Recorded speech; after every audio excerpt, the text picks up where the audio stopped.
Stuart, Premiership final on Saturday means you're slightly restricted in team selection in that you can't pick any Leicester Tigers or Harlequins players, so a few new faces out there on Sunday, especially in the forwards. Yeah, obviously, it's a great opportunity for the guys to play in the final on Saturday. I'm looking forward to seeing that. I'll be going along.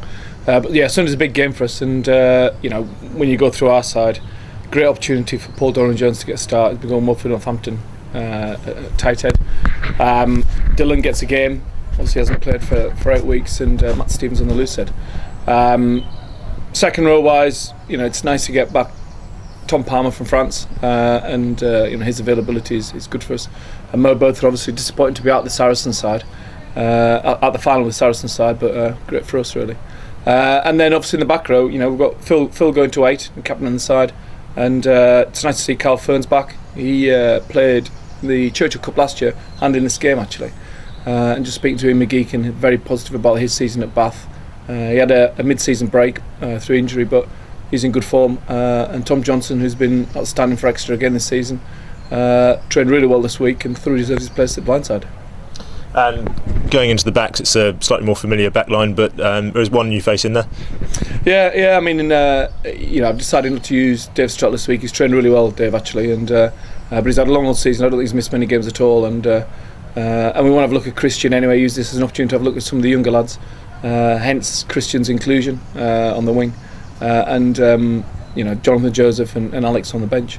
So yeah, running through it, Lee Dixon and Charlie obviously have played together during the Six Nations, and then Owen and Brad. Charlie, Owen and Brad playing together for the Saracens, and that'll serve us well in terms of consistency from Six Nations. Chris didn't play in the last game for Northampton, but his back's recovered, so looking forward to seeing Chris Ashton play. And Ben Foden's been great all season, hasn't he? So he deserves his place at fullback. And then on the bench, it's nice to have Richard Wigglesworth back in. He did really well in the World Cup for us. Obviously, then he was out almost immediately after with his ACL, missed the season, give or take. He's played well in the semi when he came on against Leicester. So yeah, I look forward to getting him playing. And one or two who've trained really well this week just miss out. So David Strott, as I mentioned, Hayden Thomas has been outstanding. It's been great for him to get some experience at this level, and Freddie Burns as well. So I'm sure their time will come in the future. And in terms of that back line, you mentioned during the Six Nations that there are a few different options that you'd like to play with in the backs. Is this game an opportunity to have a look at a couple of different things? Yeah, definitely. And I think also, it's particularly in the way we want to sort of manage the substitutions in the second half. We want to try and move people around and certainly get the bench on, and see how Jonathan goes at 13. So you can never really truly predict substitutions because obviously injuries happen and things often, plans go awry, but that's the plan. Definitely we want to use it as a chance for players to put a marker down for the tour, but also for us to build foundations for the tour and put in a strong performance, because we look at the quality of the Barbarian side.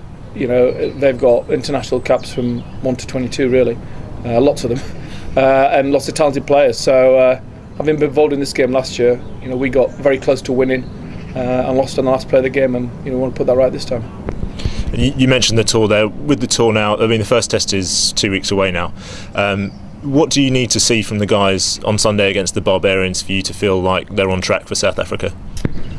I think it's a transference of what we've done in training into the game, and the good thing is the players have come back in from their clubs, and we've obviously got an England way of doing things, and it's been nice to see that the lads who are involved in the Six Nation camps have brought that back, and we've gone almost seamlessly back into our way of doing things, which is slightly different, obviously, by the very nature of being a different team. So that's we're looking for that transference of what goes on in training into the game, and making sure we're organised and cohesive, so that when the Quins boys and the Leicester boys turn up on Monday, we can review it well on Tuesday, train well Wednesday, get on the plane, and have a good 7 or 8 days preparation leading into the first test. And how important is a good performance on Sunday in terms of keeping that momentum going from the Six Nations? Well, it's massive. I mean, we're playing at home, we're playing at Twickenham.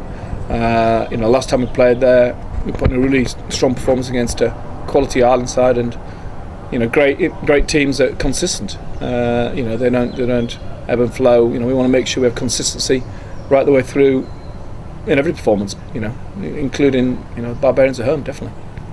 And those new names who are in the starting lineup, this squad and this setup now has got a reputation for sort of as being a meritocracy for ability and attitude being valued higher than reputation. What have you said to those new guys about this as a personal opportunity for them ahead of the tour? Yeah, well, I meet every player individually before the tour starts, and talk to them about, as you say, the opportunity that presents itself. The one thing we've got in England is a lot of quality players. A lot of them, the margins between each and every player are now very small, and certainly for me, attitude, energy, the emotion that people bring, and the discipline are a given now, and that needs to be the foundation. And obviously they then need to bring their talent to the party, and we need to coach them well. So if they do that, it doesn't really matter to me whether they're 28 or 20. If they're good enough, they'll get an opportunity, and that's the beauty of the tour with the midweek games as well. Where we've got 42 players to take, and we can have a real good look at them in what's going to be a pretty hostile and tough environment. And this is the foundation for the tour, really. And finally, just a word on Phil Dowson. You've picked him as your skipper for Sunday. He's captained your Saxon sides in the past. What does Phil bring?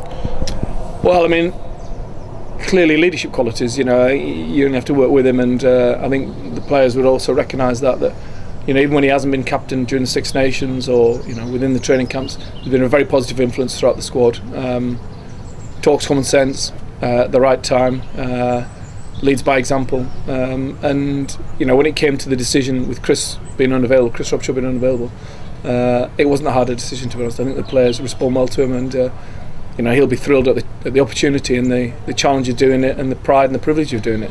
So he'll do it brilliantly well, and hopefully he's got to then play well and keep himself in contention for the test, because there's another challenge of him coming around the corner. Thanks, Stuart. Best of luck. Cheers.